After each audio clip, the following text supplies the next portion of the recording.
नमस्कार दोस्तों, मैं राहुल आप सभी का मंथन में स्वागत करता हूं। आज के इस सेशन की अगर मैं बात करूं तो एग्जाम में हमेशा देखा जाता है कुछ ऐसे प्रश्न पूछे जाते हैं जिसके लिए हमें काफी लंबे चौड़े चीजों को कवर करने की आवश्यकता होती है। तो यहाँ ध्यान रखना है हमें कि उतने लंबे चौड़े चीजों को कवर हम लोग ना करें, सिलेबस को कवर ना करें, कुछ ऐसे पोर्शंस को ढूंढ करके निकाले जहां से अक्सर प्रश्न पूछे जाते हैं। और उसी तरह का एक महत्वपूर्ण टॉपिक है आपका मौर्योत्तर काल। अक्सर यहाँ से हम लोग देखते हैं कुछ एक प्रश्न पूछे जाते हैं। अगर मैं बात करूं कि भारत में सबसे पहले स्वर्ण सिक्कों का प्रचलन या सोने के सिक्कों का प्रचलन किस वंश के शासकों के द्वारा किया गया था या किसके द्वारा किया गया था, तो बड़ा इंपॉर्टेंट प्रश्न है। या एक प्रश्न पूछा जाता है कि प्रोटीन के सिक्कों का प्रचलन भारत में किसके द्वारा शुरू किया गया या भूमि दान देने की प्रथा भारत में किसने चलाई। तो इस प्रकार के प्रश्नों के लिए हमें पूरा का पूरा टॉपिक कवर करना पड़ता है और उस केवल आते हैं कितना, एक या दो प्रश्न।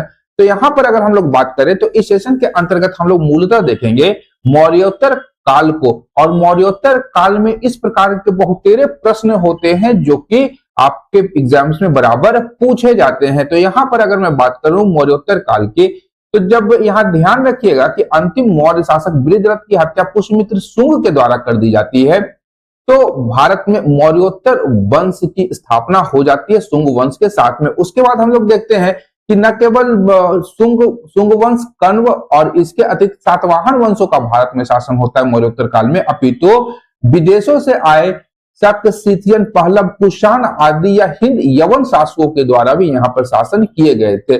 तो यहाँ ध्यान रखना है हमें कि ये बड़ा इंपॉर्टेंट टॉपिक है। कुछ इंपॉर्टेंट प्रश्न को लेकर के सारा टॉपिक पढ़ने की आवश्यकता हम लोगों को नहीं होनी चाहिए, ये ध्यान रखिएगा। और सेशन मूल रूप से अगर मैं बात करूं तो बीपीएससी एईडीओ के साथ साथ बिहार एसआई के लिए अत्यंत महत्वपूर्ण है। साथ ही साथ यदि आप लोग जेपीएससी की तैयारी कर रहे हैं या आने वाला आप बीपीएससी की तैयारी कर रहे हैं 72वीं बीपीएससी का, या बिहार सीजीएल की तैयारी कर रहे हैं, या मैं कहूं रेलवे की तैयारी कर रहे हैं, या आप एसएससी की तैयारी कर रहे हैं, तो वहां से इस प्रकार के प्रश्न पूछे जाते हैं। तो हम लोग स्टार्ट करते हैं सेशन को और कुछ महत्वपूर्ण प्रश्नों के साथ में इसे समाप्त करने का प्रयास करेंगे। तो सबसे पहले मौर्योत्तर काल के विभिन्न राजवंशों की बात करें तो स्थानीय वंशों में हमारा शुंग, कण्व और सातवाहन इनका एक क्रम है। शुंग के पश्चात कण्व वंश और कण्व के पश्चात सातवाहन वंश का विकास हम लोग भारत में देखते हैं। और विदेशी वंशों की बात करेंगे तो इनमें सबसे पहले हिंद यवन का नाम आता है, फिर शक, पहलव और कुषाण का स्थान आ जाता है। तो इनमें कुछ महत्वपूर्ण प्रश्न है जिसे हम लोग कवर करेंगे सेशन में। शुंग वंश की बात करेंगे तो जैसा मैंने पहले ही कहा था कि अंतिम मौर्य वंशीय शासक बृहद्रथ की हत्या करके पुष्यमित्र शुंग जो उसका सेनापति था वो सत्तासीन हो जाता है और मगध पर शुंग वंश की स्थापना 185 बीसी में कर डालता है। कहीं कहीं 187 भी आपका मिलेगा और 185 बीसी भी आपका डेट मिल जाएगा, ये ध्यान रखिएगा। अब अगर हम लोग बात करेंगे तो मौर्य वंश से कुछ ग्रंथों का कहना है कि जो पुष्यमित्र शुंग था वह मौर्य वंश से ही संबंधित है और ऐसा दिव्यावदान जो कि एक बौद्ध ग्रंथ है उसमें यह बताया गया। वहीं अगर हम लोग बात करें दिव्यावदान और आर्य मंजूश्री मूल कल्प जो कि बौद्ध ग्रंथ है, इन दोनों ग्रंथों में बताया गया है कि शुंग वंश के जो शासक थे और विशेष रूप से पुष्यमित्र शुंग की बात की गई है तो वह बौद्धों का उत्पीड़न करता था। लेकिन यहाँ ध्यान रखिएगा अगर हम लोग बात करते हैं पुरातात्विक साक्ष्यों की तो उसमें पता चलता है कि जो भरहूत का स्तूप था और सांची के स्तूप की चार दीवारी का जो निर्माण है वो पुष्यमित्र शुंग के द्वारा करवाया गया था। भरहूत का जो स्तूप था वो संपूर्ण स्तूप का निर्माण पुष्यमित्र शुंग के शासन काल में ही किया गया था। और यहाँ ध्यान रखिएगा पुष्यमित्र शुंग के संबंध में कुछ महत्वपूर्ण उपाधियां हैं जैसे सेनानी की। प्रश्न पूछा जाता है कि किस शासक की उपाधि सेनानी थी, तो पुष्यमित्र शुंग की शासक सेनानी थी। और ये हमें कहां से पता चलेगा, तो मालविका अग्निमित्रम जो कि कालिदास की एक प्रमुख रचना है, ध्यान रखिएगा। इसमें बताया गया है कि विदर्भ के राजा यज्ञसेन को पराजित करके पुष्यमित्र शुंग ने सेनानी की उपाधि धारण की थी। इसके अतिरिक्त ध्यान रखना है हमें कि जब पुष्यमित्र शुंग ने 2 बार अश्वमेघ यज्ञ का आयोजन किया था, बड़ा इंपॉर्टेंट है, 2 बार अश्वमेघ यज्ञ करने वाला एक शासक था मौर्योत्तर काल में और वो था पुष्यमित्र शुंग। पतंजलि ने इनके लिए अश्वमेघ यज्ञ का आयोजन किया था। और यहाँ ध्यान रखना है कि धनदेव का अयोध्या अभिलेख, धनदेव का जो अयोध्या अभिलेख है ये एक छोटा सा अभिलेख है जिसमें इस विषय पर चर्चा की गई है कि पतंजलि ने पुष्यमित्र शुंग के लिए 2 अश्वमेध यज्ञों का संपादन किया था। यहां ध्यान रखिएगा कि पतंजलि की प्रमुख पुस्तक है महाभाष्य और भारत में इन्हें योग दर्शन के संस्थापक के रूप में जाना जाता है। ये दोनों बहुत ही महत्वपूर्ण हैं। चलिए, पुष्यमित्र शुंग के बाद उसका पुत्र अग्निमित्र जो है शासक बनता है। और अगर हम लोग बात करेंगे मालविका अग्निमित्रम, जो कि कालिदास की एक प्रसिद्ध गुप्त कालीन रचना है, उसमें हम लोग को पता चलता है कि मालविका अग्निमित्र का जो मुख्य नायक अग्निमित्र है वो आपका शुंग वंशीय शासक अग्निमित्र ही है और मालविका उसकी प्रेमिका थी। ये ध्यान रखिएगा। और इन दोनों प्रेम कहानियों का, इस प्रेम कहानी में प्रेम कहानी है और इसमें मालविका और अग्निमित्र के प्रेम कहानी का वर्णन किया गया है। वहीं इसमें अगर हम लोग बात करेंगे तो मालविका अग्निमित्र में अग्निमित्र की अमात्य परिषद या मंत्री परिषद का उल्लेख प्राप्त होता है। इसके उत्तराधिकारी की बात करेंगे सुज्येष्ठ की, तो इसके सिक्कों पर जेठ मित्र नाम मिलता है जिसने यवन आक्रमण को विफल किया था। यानी जो यूनानी थे उनके आक्रमण को विफल करने का कार्य सुज्येष्ठ के द्वारा अग्निमित्र के शासनकाल में किया गया था। अब यहाँ अग्निमित्र की पहले चर्चा कर लेते हैं हम लोग, तो यहाँ ध्यान रखिए ये महत्वपूर्ण चीजें थी। अब बात करेंगे पुष्यमित्र शुंग के अन्य पुत्रों की, जिसमें एक था आपका वसु मित्र। तो इसकी हत्या कौशल के शासक मूलदेव के द्वारा की गई थी और इसके पश्चात एक अन्य शासक आता है शुंग वंश में, उसका नाम था भाग भद्र। बड़ा इंपॉर्टेंट शासक है। हम लोग बराबर पढ़ते हैं कि हेलियोडोरस के द्वारा एक विदिशा में भागवत धर्म की पताका फहराई गई थी, ये ध्यान रखिएगा, बेसनगर में। और वासुदेव के सम्मान में गौड़ स्तंभ की स्थापना की गई थी, ये ध्यान रखिएगा, बड़ा इंपॉर्टेंट है। ये प्रश्न बराबर पूछता है कि गौड़ स्तंभ की स्थापना कहाँ की गई थी, तो बेसनगर विदिशा मध्य प्रदेश में ये की गई थी। किसके द्वारा? हेलियोडोरस के द्वारा। हेलियोडोरस की बात करेंगे तो ये तक्षशिला का निवासी था, ये ध्यान रखिएगा, ये आपका तक्षशिला का निवासी था। ये प्रश्न बराबर पूछा गया है। और यवन या ग्रीक शासक था एंटीयाल्किड्स। एंटीयाल्किड्स का राजदूत था ये भागभद्र की दरबार में, और भागवत धर्म से प्रभावित होकर, उससे प्रेरित होकर के वो भागवत धर्म भी अपना लिया था और गरुड़ स्तंभ की स्थापना भी इसने बेसनगर में करवाई थी। इसके अतिरिक्त अगर बात करेंगे अंतिम शुंग शासक की, तो वो था आपका देवभूति, और इसकी जो हत्या की गई थी वह ब्राह्मण मंत्री था वसुदेव। वसुदेव ने देवभूति की हत्या करके कर्ण वंश की स्थापना कर डाली थी। और ध्यान रखिएगा इसकी राजधानी भी पाटलिपुत्र थी। और प्रमुख शासकों की बात करेंगे तो वसुदेव भूमिपुत्र और नारायण इसके प्रमुख शासक थे। और अंतिम शासक था सुशर्मन या सुशर्मा। सुशर्मन या सुशर्मा अंतिम कर्ण शासक था जिसकी हत्या सातवाहन शासक या सातवाहन सामंत सिमुक के द्वारा कर दी जाती है। और यहाँ पर कर्ण वंश की समाप्ति होकर के आंध्र सातवाहन वंश की स्थापना सिमुक के द्वारा कर दी जाती है 130 बीसी के आसपास, जो कि 250 ईस्वी तक ये वंश सत्ता में रहा था। अब इसके शासन का प्रमुख क्षेत्र अगर हम लोग देखें तो दक्कन का क्षेत्र, जो कि महाराष्ट्र का इलाका हो जाता है हमारा, और मध्य भारत में मौर्यों के उत्तराधिकारी के रूप में इन्हें जाना गया है। और पुराणों में इन्हें आंध्र वृत्तीय भी कहा गया है, आंध्र वृत्तीय भी इन्हें कहा गया है। और इनका मूल निवास स्थान था महाराष्ट्र के प्रतिष्ठान में। और इसका प्रमुख शासक जो पहला शासक था सिमुक, उसने देवभूति की हत्या कर डाली, ध्यान रखिएगा, और शुंग और कण्व सत्ता की समाप्ति कर दी जाती है। इसका भाई था सिमुक का भाई, वो था कृष्ण। कृष्ण ने नासिक तक साम्राज्य का विस्तार किया था, महाराष्ट्र के नासिक तक साम्राज्य का विस्तार किया था। और नासिक शिलालेख जो हमें प्राप्त हुआ है सातवाहन वंश से संबंधित, उसमें कृष्ण का नाम हमें प्राप्त होता है, ये ध्यान रखिएगा। इसके अतिरिक्त बात करेंगे सातकर्णी प्रथम, बहुत ही महत्वपूर्ण शासक है सातकर्णी प्रथम, ध्यान रखिएगा, ये सिमुक का भतीजा और कृष्ण का पुत्र था। अब एक बुक है पेरिप्लस ऑफ द एरिथ्रियन सी, इसका रचनाकार अज्ञात है, ध्यान रखिएगा। पेरिप्लस ऑफ द एरिथ्रियन सी जो कि एक नाविक की कहानी है, उसमें सातकर्णी प्रथम का उल्लेख हमें प्राप्त होता है। और सातवाहन वंश का यह प्रथम शासक था जिसने सातकर्णी की उपाधि धारण की थी। साथ ही साथ मालव शैली की जो गोल मुद्राएं थी तथा अपनी पत्नी के नाम पर इसने रजत मुद्राओं का प्रचलन किया था। मालव शैली के सिक्के आप लोग ध्यान में रखेंगे। मालव शैली के सिक्के सातकर्णी प्रथम के द्वारा चलाए गए थे। साथ ही साथ ध्यान रखिएगा कि 10 वर्षों का जो शासन इसने किया था, तो यह दक्षिणा पथ का सबसे शक्तिशाली शासक बन गया था। और इसने अंगीय या अमीय वंश की राजकुमारी नागनिका से विवाह किया था, और नागनिका का ही अभिलेख है जिसे हम लोग नाना घाट अभिलेख के नाम से जानते हैं। ध्यान रखिएगा, महत्वपूर्ण है। सातकर्णी प्रथम के विषय में जानकारी के लिए हमें नागनिका या नाना घाट अभिलेख पर बहुत ज्यादा भरोसा करना पड़ता है। इसमें सातकर्णी के द्वारा किए गए कार्यों पर काफी ज्यादा प्रकाश पड़ता है। अब हाल की बात करेंगे तो हाल आपका सातवाहन वंश का ही एक शासक था जिसकी महत्वपूर्ण रचना है गाथा सप्तशती। गाथा सप्तशती की रचना इसने प्राकृत भाषा में की थी। ध्यान रखिएगा, इसकी भाषा जो है प्राकृत है और प्रेम गाथाओं का इसमें वर्णन किया गया है। यहाँ ध्यान रखना है हमें कि जो हाल था ये विद्वान व्यक्ति होने के साथ साथ ये विद्वानों का बहुत बड़ा संरक्षक भी था।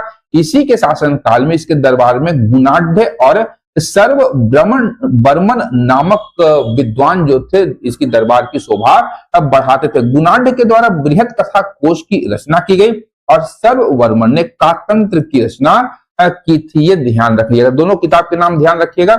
इनफैक्ट तीनों किताब, पहला गाथा सप्तशती, उसके बाद आपका बृहत कथा कोश गुणाढ़ का, और कातंत्र के रचनाकार सर्ववर्मन। ये प्रश्न पूछे जा सकते हैं किसी भी एग्जाम में, ये ध्यान रखिएगा।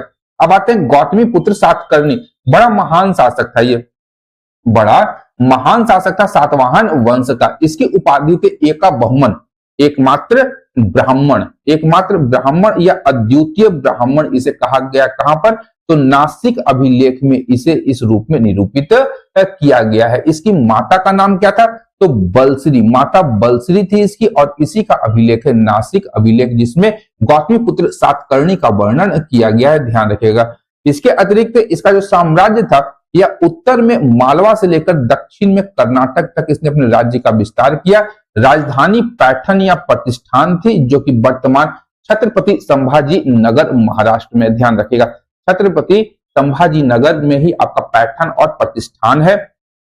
अगर बात करेंगे इसका समकालीन शक शासक की, तो रुद्रदामन प्रथम जो शक शासक था इसके द्वारा सातवाहन जो था आपका गौतमी पुत्र सातकर्णी, ये 2 बार पराजित हुआ था। इसके द्वारा बनाए गए प्रमुख नगरों की बात करें तो बेन कटक नगर जो नासिक में है उसकी स्थापना इसके द्वारा की गई थी। और यहां ध्यान रखिएगा, बेन कटक से इसकी एक उपाधि बेन कटक स्वामी की भी थी। बेन कटक स्वामी गौतमी पुत्र सातकर्णी की एक अन्य उपाधि थी, ये ध्यान रखिएगा। और इसने आवक्ष मुद्राएं चलाई थी। सातवाहन वंश में आवक्ष मुद्राएं चलाने वाला जो शासक था गौतमी पुत्र सातकर्णी था, और इसके शीर्ष भाग पर राजशिर अंकित किया गया था। इसके अतिरिक्त अगर बात करेंगे तो काफी सहिष्णु शासक था। हिंदू धर्म के अतिरिक्त इसने बौद्ध धर्म को भी काफी ज्यादा प्रश्रय और संरक्षण देने का काम किया था। अगर बात करेंगे अजकालकीय तथा कार्ले के भिक्षु संघ को करजक नामक ग्राम इसने दान में दिया था ताकि उनका भरण पोषण किया जा सके।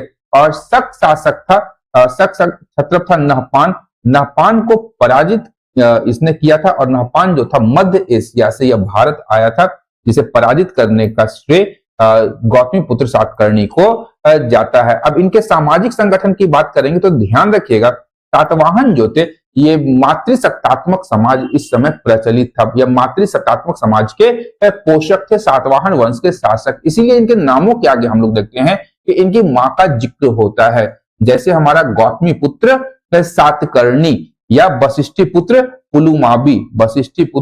पुलुमाबी, इस प्रकार के नाम मिलते हैं। लेकिन यहाँ ध्यान रखेगा, संपत्ति के अनुसार जब बात करते हैं तो इनका जो समाज था वो पितृसत्तात्मक समाज हो जाता है, और ये ब्राह्मण कुल से संबंधित थे जो कि चारों वर्णों या वर्ण व्यवस्था की फिर से स्थापना करने के पक्षधर थे।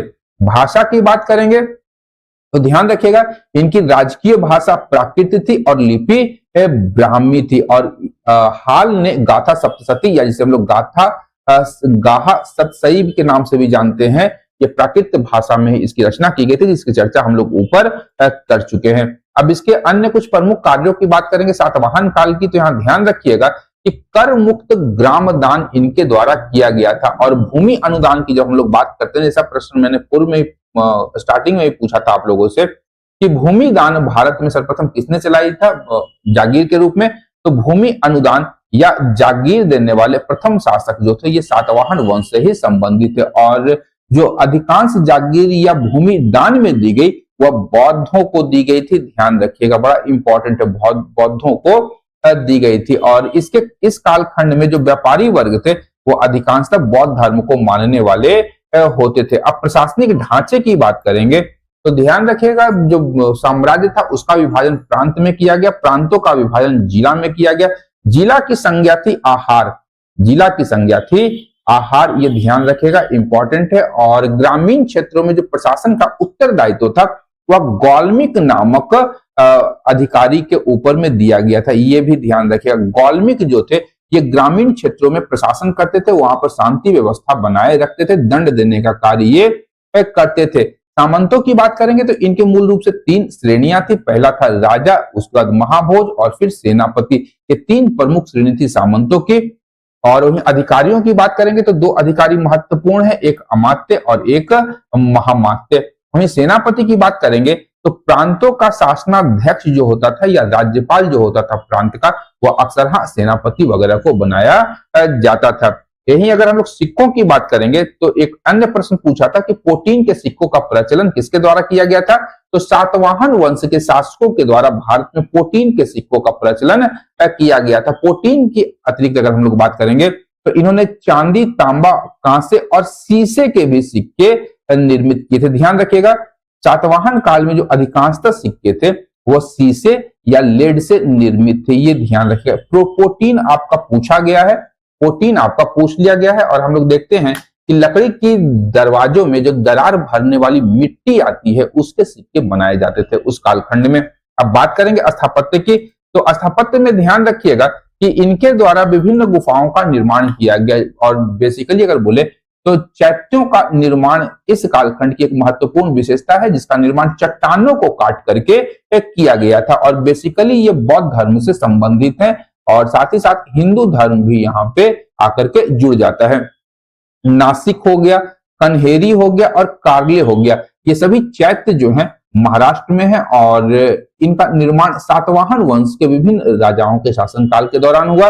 अजंता और एलोरा की गुफाओं का निर्माण, साथ ही साथ 2 स्तूप याद रखेगा, एक अमरावती और दूसरा नागार्जुन कोंडा आंध्र प्रदेश, ये दोनों स्तूपों का निर्माण जो है आंध्र प्रदेश में सातवाहन वंश के शासनकाल में ही हुआ है। तो ये हमारा 3 वंश जो है हमारा, सबसे पहले शुंग, कण्व और फिर सातवाहन, ये उत्तर मौर्योत्तर काल के जो हिंदुस्तान के स्थायी राजवंश थे, स्थानीय राजवंश थे, उसका जिक्र यहाँ पे किया गया है।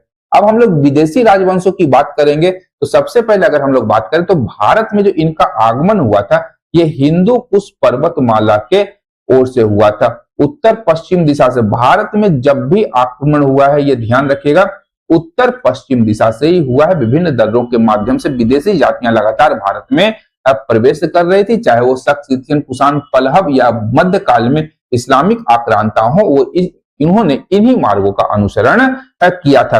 तो उत्तर पश्चिम की ओर से अनेक जातियों का आगमन होता है। इनमें सबसे पहले थे हिंद यूनानी या जिसे हम लोग इंडो ग्रीक के नाम से जानते हैं। और इसका सबसे प्रसिद्ध शासक याद रखिएगा इंडो ग्रीक का, तो वो था मिनांडर। और मिनांडर का उल्लेख कहां पर मिलता है, तो ध्यान रखिएगा मिलिंद पन्हों में, जिसका हिंदी रूपांतरण होता है मिलिंद के प्रश्न। इसका सामान्य अगर हम लोग बात करेंगे हिंदी में, मिनांडर को मिलिंद भी कहा जाता है। तो मिलिंद के प्रश्न जो थे वो नागसेन के साथ में थे और नागसेन ने जो इसका जवाब दिया था उसे ही बाद में लिपिबद्ध नागसेन के द्वारा किया गया, जिसे हम लोग मिलिंद पन्हों के नाम से जानते हैं। और इसकी राजधानी की अगर बात करेंगे तो इसकी राजधानी साकल थी, आधुनिक सियालकोट। सियालकोट की बात करेंगे पाकिस्तान के, वर्तमान पाकिस्तान के पंजाब में, पाकिस्तान मत कहिए, पाकिस्तान कहिए, पाकिस्तान के पंजाब में है, ये ध्यान रखिएगा। अब बात करेंगे तो अगर हम लोग देखें वर्तमान में, ये ध्यान रखिएगा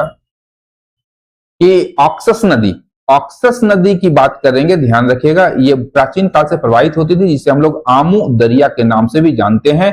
और अफगानिस्तान में आमू दरिया के दक्षिण में बैक्टीरिया पर इन्होंने शासन किया था। और एक प्रश्न था कि भारत में सर्वप्रथम स्वर्ण सिक्कों का प्रचलन किनके द्वारा किया गया, तो वो हिंद यूनानी शासक थे जिनके शासनकाल में भारत में सर्वप्रथम स्वर्ण सिक्कों का प्रचलन किया गया।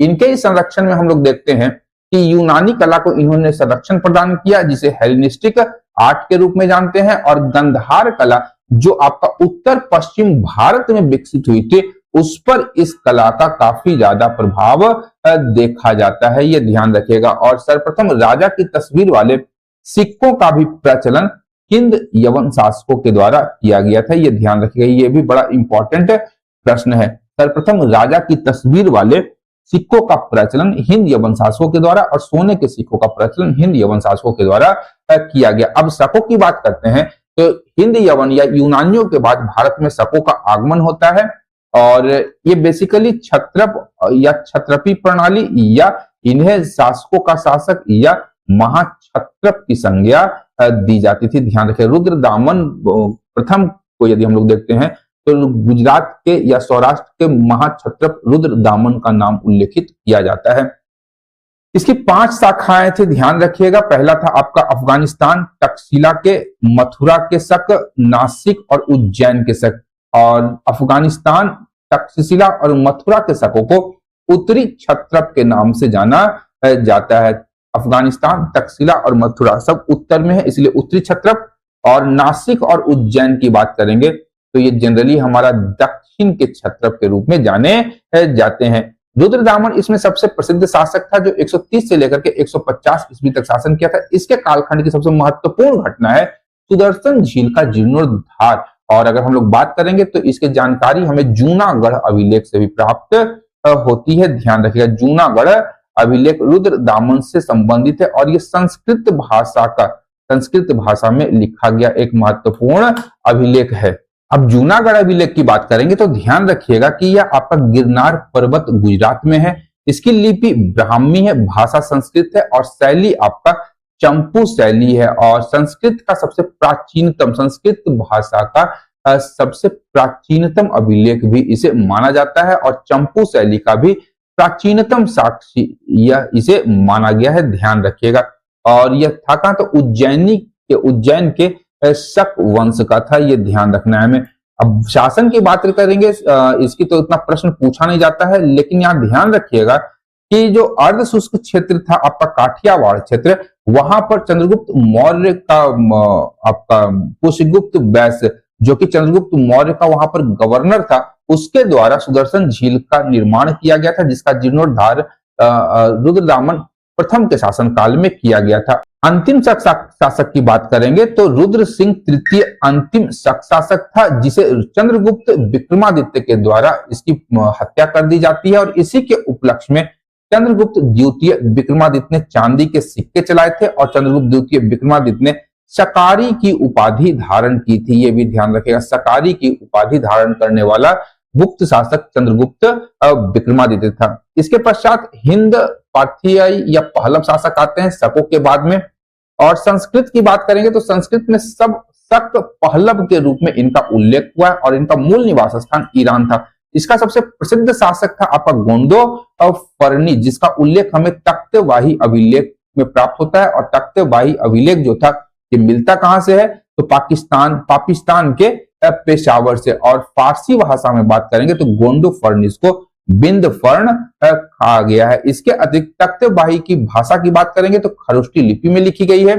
इसमें गोंडो फर्निस का नाम गुदानहर लिखा गया, गुदुवर लिखा यहाँ गुदानहर, इसका नाम था गुदानहर, ये ध्यान रखिएगा। गुदानहर नाम से तख्तवाही अभिलेख में गोंडो फर्निस का जिक्र हमें प्राप्त होता है। और अगर बात करेंगे इनके पहले शासक की जो भारत में, तो आपका माउस था और वास्तविक संस्थापक माना गया है हिंद पार्थियाई या पहलवों का, वो मिथ्रेडेटस प्रथम था, ये ध्यान रखिएगा। प्रथम शासक माउस था आपका पहलव वंश का। अब आते हैं कुषाणों की बात करते हैं।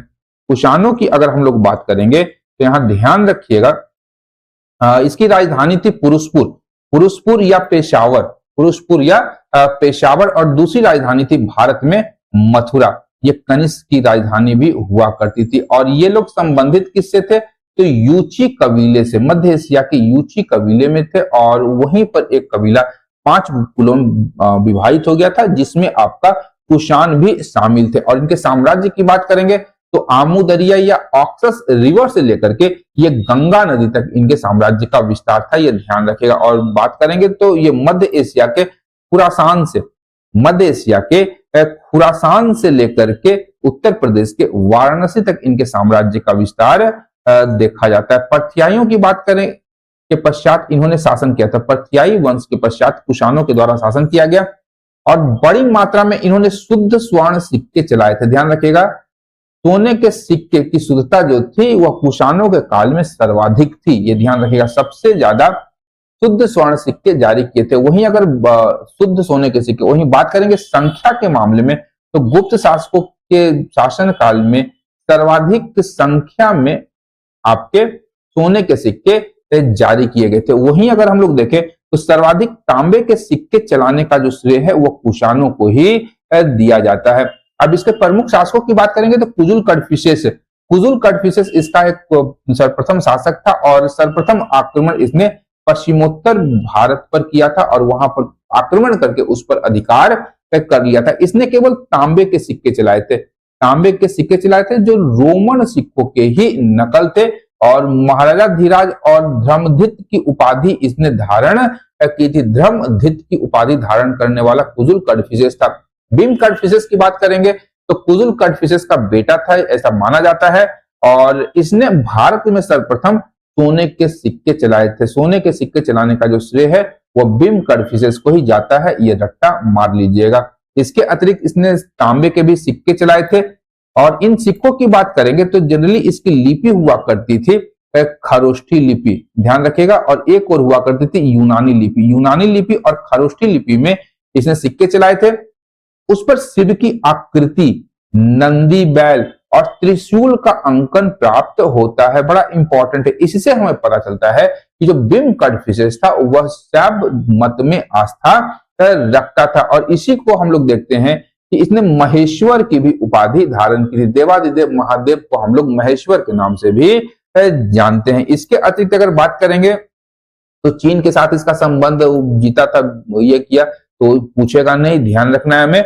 और सिंधु नदी को पार करके इन लोगों ने तक्षशिला और पंजाब पर अधिकार कर लिया था। और अगर भारत की बात करेंगे तो भारत में कुषाण वंश का जो वास्तविक संस्थापक है वह माना जाता है आपका भीम कडफिसेस। इसके पश्चात कनिष्क शासक बनता है और कनिष्क 78 ईस्वी में यह शासक या सत्तारूढ़ हुआ था। इसी उपलक्ष्य में इसने शक संवत भी चलाया था जो वर्तमान समय में भारत का राजकीय संवत है और इसकी राजधानी थी पुरुषपुर या पेशावर। साथ ही साथ ध्यान रखेगा मथुरा भी इसकी दूसरी राजधानी थी जहां से सिरकटी आदम कद कनिष्क की सैन्य पोशाक पहनने एक प्रतिमा प्राप्त होती है, ये ध्यान रखेगा। मथुरा से ये हमें प्राप्त हुआ है आदमकद प्रतिमा जिसका सर है वो कटा हुआ है। पेशावर की बात करेंगे या पुरुषपुर की तो वहां पर संघाराम विहार का निर्माण इसके द्वारा किया गया और इसे कनिष्ठ के चैत्य के रूप में इसे जाना गया और इसका जो निर्माण था वह यवन वास्तुकार था अगिलस ने इस संघाराम का मुख्य वास्तुकार था, ध्यान रखिएगा। उसी के संरक्षण में इसका निर्माण हुआ था। इसके अतिरिक्त अगर हम लोग बात करेंगे कश्मीर की तो कनिष्क ने वहां पर कनिष्कपुर और तक्षशिला में सिरकप में नए नगरों की स्थापना की थी। कला और संस्कृत का बहुत बड़ा पोषक था, ध्यान रखिएगा। और क्या है इसका तो पार्श्व, वसुमित्र और अश्वघोष ये प्रमुख बौद्ध दार्शनिक थे। इन दार्शनिकों को संरक्षण देने का जो कार्य है वह कनिष्क के द्वारा ही किया गया था। साथ ही साथ नागा अर्जुन और चरक अन्य विभूतियां थी इसके दरबार की। और चरक की बात करेंगे तो चरक एक प्रमुख चिकित्सक था, ध्यान रखिएगा। बड़ा चरक संहिता की रचना इनके द्वारा की गई थी। अब ये बौद्ध धर्म का संपोषक था। बौद्ध धर्म के अंतर्गत जो चतुर्थ बौद्ध संगति का आयोजन था वह इसी के शासनकाल में कश्मीर के कुंडल वन में प्रथम शताब्दी ईस्वी में आयोजित की गई थी, जिसके अध्यक्ष वसुमित्र और उपाध्यक्ष अश्वघोष थे। यहीं पर हम लोग देखते हैं कि बौद्ध धर्म में दो स्पष्ट मतों में विभाजन होता है, महायान और हीनयान। कनिष्क की बात करेंगे तो वह महायान संप्रदाय को अंतिम रूप से यहाँ पर इसका विभाजन हम लोग देखते हैं कनिष्क के शासन काल में। और चीन का शासक था पान चाओ, यह प्रश्न पूछा गया है। चीन के शासक पान चाओ से 2 बार युद्ध किया था, पहली बार उसे पराजय मिलती है, लेकिन बाद में वह पान चाओ को पराजित करने में सफल हो जाता है। इसके अतिरिक्त हमें ध्यान रखना है कि कुछ अन्य शासक थे, वासुदेव प्रथम, इसके बाद वाशिष्ठ और हुविष्क कनिष्क के ही बाद सत्तारूढ़ होते हैं, लेकिन उतना महत्वपूर्ण वहां से प्रश्न नहीं बनता है। हुविष्क और फिर वाशिष्ठ आता है, फिर वासुदेव प्रथम आते हैं। इसके सिक्के सोना और चांदी के मिलते हैं, ध्यान रखिएगा। जहां हम लोग देखें तो सोना को दीनार या चौथाई दीनार में चलाया गया, वहीं तांबे एकल मूल्य वर्ग के थे, ये ध्यान रखिएगा। अब धार्मिक अवस्था की बात करेंगे तो इस कालखंड में हम लोग क्या देखते हैं, मौर्योत्तर काल में तो हेलियोडोरस का विदिशा का गौड़ स्तंभ हम लोग देखते हैं, देख चुके हैं पहले। शिव और बौद्ध कुषाण मुद्राओं पर अंकित मिलते हैं इनके चित्र, तो पता चलता है कि जो कुषाण शासक थे वह शैव मत और बौद्ध मत दोनों के संरक्षक थे, दोनों को मानते थे। मिनांडर या मिलिंद जो था वो बौद्ध हो गया था, मिलिंद पन्हों से इसकी जानकारी मिलती है। और बौद्ध धर्म का महायान संप्रदाय का उद्भव इसके कनिष्क काल की सबसे प्रमुख घटना है, या मौर्योत्तर काल की सबसे प्रमुख घटना है। कला शैली की बात करेंगे तो कला शैली की नई नई शैलियों का विकास हुआ, गांधार शैली का विकास हुआ, मथुरा शैली का विकास हुआ। अगर संरक्षक की बात करेंगे गांधार शैली की तो वो शक थे, और मथुरा शैली के संरक्षक कुषाण थे। गांधार शैली जहां यथार्थवादी थी, वहीं मथुरा शैली आपकी आदर्शवादी शैली थी। और मूर्ति कला की नई शैलियों का अगर हम लोग विकास देखते हैं तो भारत और रोम की मिश्रित शैली है, ये ध्यान रखिएगा। भारतीय शैली जो कि गांधार और मथुरा शैली है, दोनों पर रोम या यूनान की शैली का प्रभाव हम लोग देखते हैं। और बुद्ध के बाल, अगर बुद्ध के घुंघराले बालों की बात करते हैं तो यहां ध्यान रखिएगा यह भारत में यूनानी रोमन कला शैली का प्रभाव गांधार शैली के अंतर्गत देखा जाता है। कनिष्क की सिर विहीन मूर्ति हम लोग देख ही चुके हैं। मथुरा में लाल बलुआ पत्थर की मूर्तियां, और बौद्ध गुफाएं की बात करेंगे तो महाराष्ट्र में चट्टानों को काट करके बनाई गई है। और आंध्र प्रदेश की बात करेंगे तो नागार्जुन कोंडा और अमरावती बौद्ध स्तूपों या बौद्ध गुफाओं का निर्माण कनिष्क के काल में, या सॉरी वो उत्तर मौर्य काल की एक महत्वपूर्ण घटना है, जो सातवाहन वंश के शासन काल में हुई थी। ध्यान रखिएगा, सातवाहन वंश के शासन काल की एक महत्वपूर्ण घटना थी, न कि कनिष्क के शासन काल की। कनिष्क था इसलिए मेरे दिमाग से कनिष्क ही आ रहा था। अब आइए तो आज के इस सेशन के लिए इतना ही, मिलते हैं हम लोग अगले सेशन में। तब तक के लिए धन्यवाद, देखते रहिए मंथन, क्योंकि मैं इस प्रकार के वीडियोस लाता रहता हूं। Thank you.